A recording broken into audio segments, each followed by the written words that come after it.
laissez-moi vous raconter l'histoire de Moulki, qui est la femme que vous voyez sur cette photo. Moulki est une femme somalienne. Elle a vécu toute sa vie à Mogadiscio, la capitale de la Somalie, où elle avait un commerce avec ses 2 fils. Et puis un jour, son commerce a été attaqué. Elle a tout perdu et ses 2 enfants ont été tués. Quelques jours après, Moulki a commencé à recevoir des menaces directes contre sa propre vie. Et elle a décidé de fuir la Somalie. À ce moment-là, elle avait 2 options. Soit elle partait vers un camp de réfugiés au Kenya voisin, où des milliers d'autres Somaliens sont déjà partis, mais elle savait à ce moment-là qu'elle serait dépendante de l'aide humanitaire, et ce, très probablement pendant des années. Soit elle allait dans une ville avec l'espoir de reconstruire sa vie, et Moulki, en fait, elle avait entendu parler de Kuala Lumpur, en Malaisie, où il y avait déjà plusieurs centaines de réfugiés somaliens qui étaient partis là-bas. Alors, elle a décidé de partir à Kuala Lumpur. Et quand elle est arrivée là-bas, elle a commencé à vivre la vie typique des réfugiés urbains. Elle n'avait pas accès au marché, au droit du travail, elle n'avait pas accès à la santé, et elle vivait avec la peur constante d'être arrêtée et mise en détention. Alors, Moulki, très vite, elle a commencé à recevoir l'aide d'autres membres de la communauté somalienne. Certains l'ont aidée à trouver un logement, d'autres un petit boulot, et puis un jour, elle est même tombée malade, et il y a un réfugié somalien qui s'avérait être médecin dans la communauté qui lui a apporté son aide. Et donc, Moulki, petit à petit, elle a commencé à réaliser qu'il y avait un vrai pouvoir d'entraide au sein même de sa communauté. Et je ne sais pas où cette femme a trouvé la force de faire ce qu'elle a fait, mais elle s'est dit qu'elle pouvait peut-être essayer de structurer un peu ces petites initiatives. Et elle a créé le Somali Refugee Committee, c'est-à-dire le comité pour les réfugiés somaliens à Kuala Lumpur. C'est une association plus ou moins formelle qui entend généraliser ces petites initiatives dont elle-même elle a pu bénéficier. Et Moulki, elle a recruté une équipe autour d'elle, une équipe bénévole évidemment.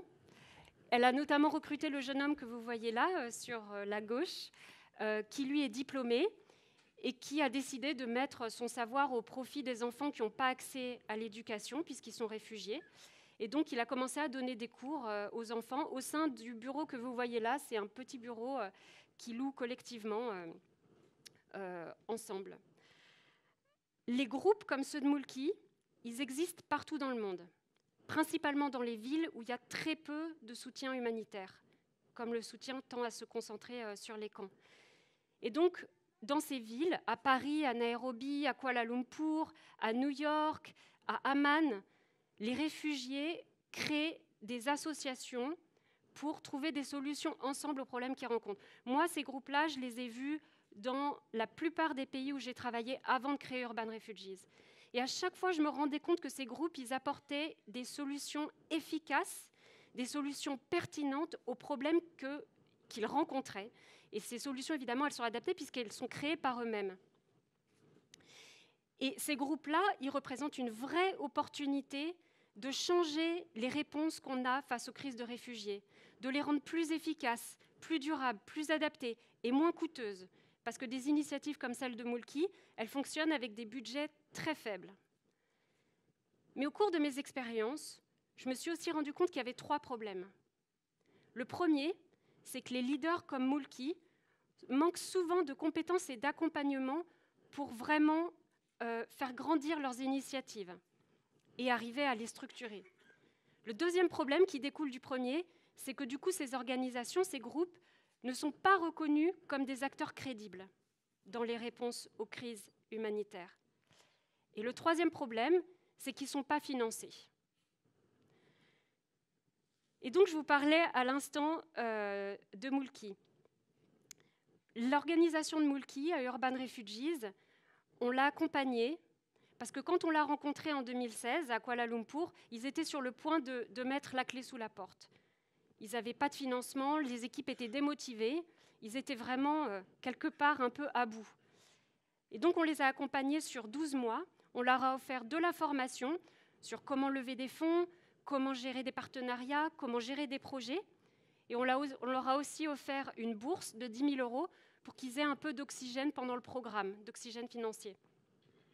Aujourd'hui, l'organisation de Moulki, je suis très heureuse de vous le dire, ils ont multiplié par 4 leur budget annuel.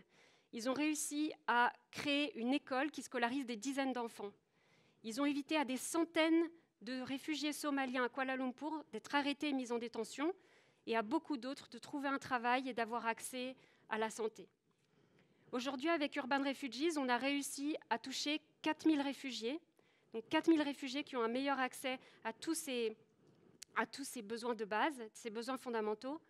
Et avec un modèle comme celui-là, on a le potentiel pour toucher 3 millions de personnes dans les 10 années qui viennent. Alors pour revenir sur une dimension peut-être un peu plus personnelle, ce qui m'a amenée à créer Urban Refugees, c'est que je suis partie en Colombie il y a 10 ans de ça, dans le cadre d'un échange universitaire.